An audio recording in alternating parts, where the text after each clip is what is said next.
Viserys Targaryen here, and I just wanted you to know, Christmas is coming. Let's get into it. So, as Mar talked about earlier, the whole idea that this is kind of predicated on is if we're going to have a situation in which Robb comes back, well, how is that going to happen? And it would seem likely that it's going to be like a kiss of life situation with Catelyn and Beric. How that situation worked out with just Robb. But then the big problem becomes, what is going to happen? Like, how do we get to a situation in which we have Robb's body? Because the last time we really see Robb's body, his head is, or not his head, but again, his body is connected to Greywind. Okay, so let's say that's the thing. Like, let's say Walder Frey still has that, which I think you can make an argument for and against on it still being in the twins. But I think the thing that would take it over the top for me is I think a really cool argument I heard. I don't remember who gave me this argument or who said this argument, but you would want to use Robb's body as a trophy, right? Just like how the Reigns of Castamere is kind of this trophy or way of reminding people what happened. That's kind of how it would be with the twins. Like, you would, keep this direwolf head, keep the dire, or not the direwolf body, but you would keep Robb's body. Now, so I think that's the more logical. If you're going to assume that Robb comes back, I don't think it's going to be with his head. And the other part of this we have to think about with Robb is, how does it work if something is stitched onto their head? Because either way, Robb's head was removed. And then on the other point of it, like, even if we're going off of Greywind's head was stitched onto his body. So does that make a difference in this resurrection? Like, how does that work? So that's another question that I think we're going to have to try and figure out when it comes to this series, or this theory. I don't know what I'm talking about. Metal Maz says, I don't see Robb getting the kiss of life. No way it would work with his head gone. I could see Lem attacking the Freys with the hound helm, and they think it's Robb, a man with a dog wolf's head. Yeah, I think that's a great observation. I think that really, connects with what I'm trying to, come to. If we're going to have this idea where Robb comes back, how does that work? And when you look at all the situations that we have of resurrection, there's not a lot to suggest this would work. As much as I like this theory, this is one of my favorite theories, there's no prior evidence really that kind of supports this being feasible. Because yes, we do see the kiss of life, but it was on Catelyn's body still, right? Like Catelyn was still, for the most part, intact. Robb is not intact. He is disfigured. So how is that going to work? And let's even skip some logic here. We don't even have to put it together. Let's say that happens. Let's say that, Robb does come back and it's because Catelyn gives the kiss. Well, what is that going to entail? We're going to have a Robb that doesn't have a mouth, like a human mouth. So does he talk like a wolf? Or does he not say anything? Some really interesting parts about dissecting how Robb would come back and what that would entail for the story.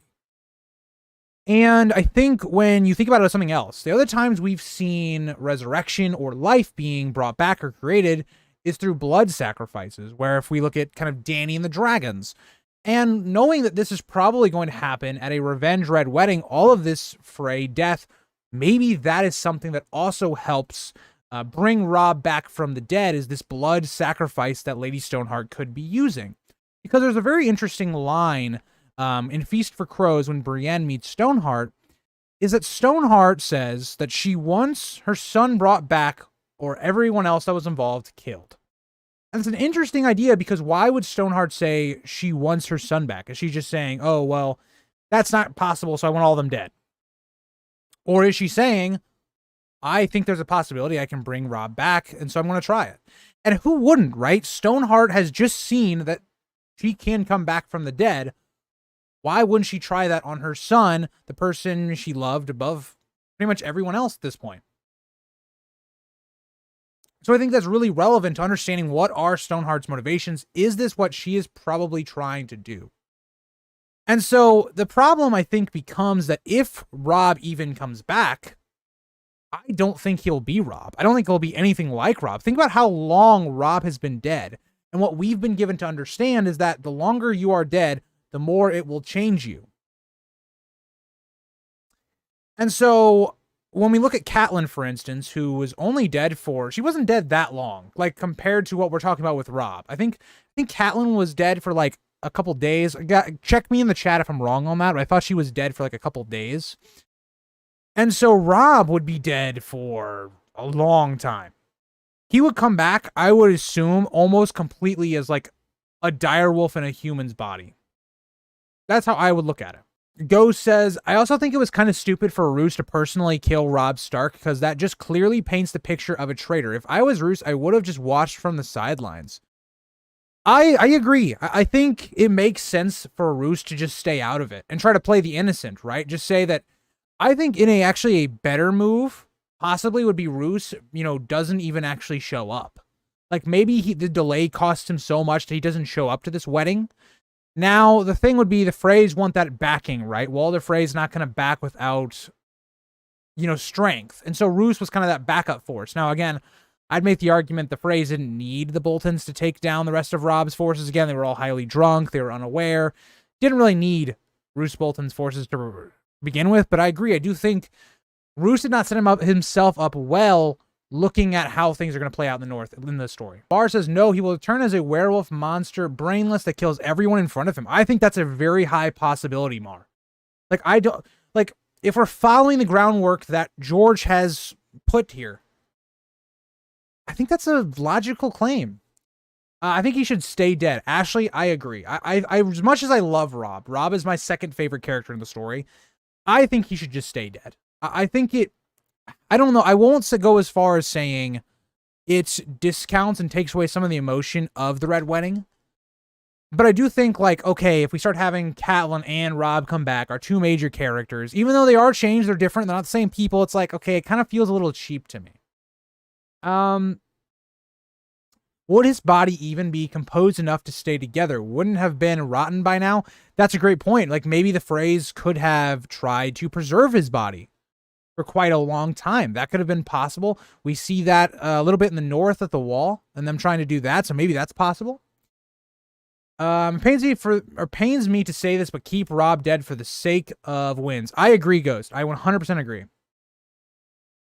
I think Roose participated because he wanted Tywin to know he was all in, so he would be granted Winterfell and Warden of the North. That's another great point, right? Because if Roose stays out of it, he doesn't exactly have the backing of Tywin because Roose didn't prove that. He didn't prove his loyalty. So, again, let's say Robb comes back, just for the sake of argument. Robb comes back, and let's say he's this just beast-like, animal-like creature.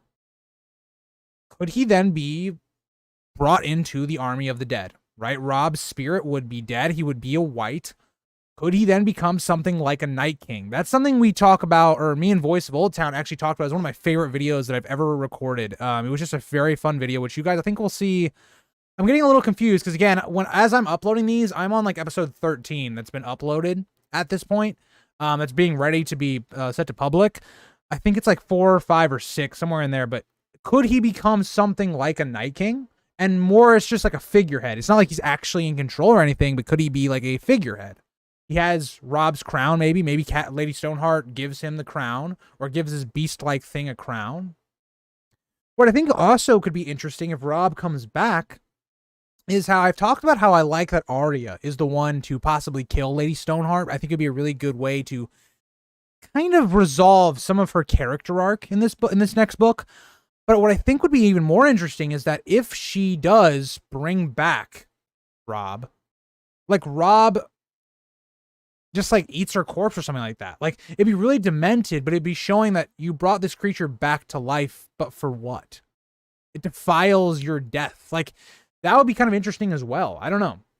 That's another reason I don't like this theory when it actually comes into thinking about it, because if Catelyn brings back Robb, would it be as satisfying as something as like Arya kills Lady Stoneheart? Like, I think that'd be much more interesting, and it'd have much more repercussions on our characters and make them think about things. I just don't think Robb personally coming back adds a ton to the story. But I don't know. Let me know what you guys think in the chat.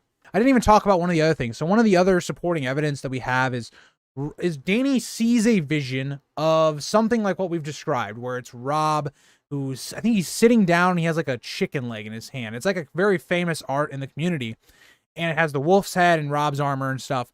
And that's kind of a vision that it seems that we see from Danny. Now, could that be interpreted differently? Maybe that's just showing that Robb dies at the Red Wedding. It's very subjective, right? You can really go a lot of different ways with that. Robb very likely warged into Greywind because before he died, if they are sewn together, maybe their souls merged as well as their... That's a great point, right? Like, one of the most clever theories that I really enjoy in this community is the idea that Robb died twice. I think Alt-Shift-X is the one that really made this theory famous, I believe. I don't know if it was his originally, but this is where I first saw it. But the idea that Robb died, and then he went into Greywind, and then died again. Maybe that would affect it. Maybe that affects, like, when they come back, that there actually would be a part of Robb left because of that. And that would then have, like, implications on John coming back. Like, because that's how we've kind of theorized that John comes back, because his soul, or his spirit, whatever, is warged into Ghost at the moment. So when he comes back, maybe he won't be as changed. All right, so I think that kind of wraps up Robb's return. I don't have much else I want to talk about. It's a theory that I think is really creative. It's a really awesome idea. I just think for the sake of the story, I think there are better ways to resolve the Stoneheart plot. I think there are more important things. And I would say just let Robb die personally, especially when you look at how George just talked about a character like Gandalf in Lord of the Rings, that Gandalf shouldn't have been brought back. If you want to kind of move that into A Song of Ice and Fire, Robb is a fan favorite, one of the most important characters in the first 3 books. So I just don't like it. I don't like it. I think he should just stay dead.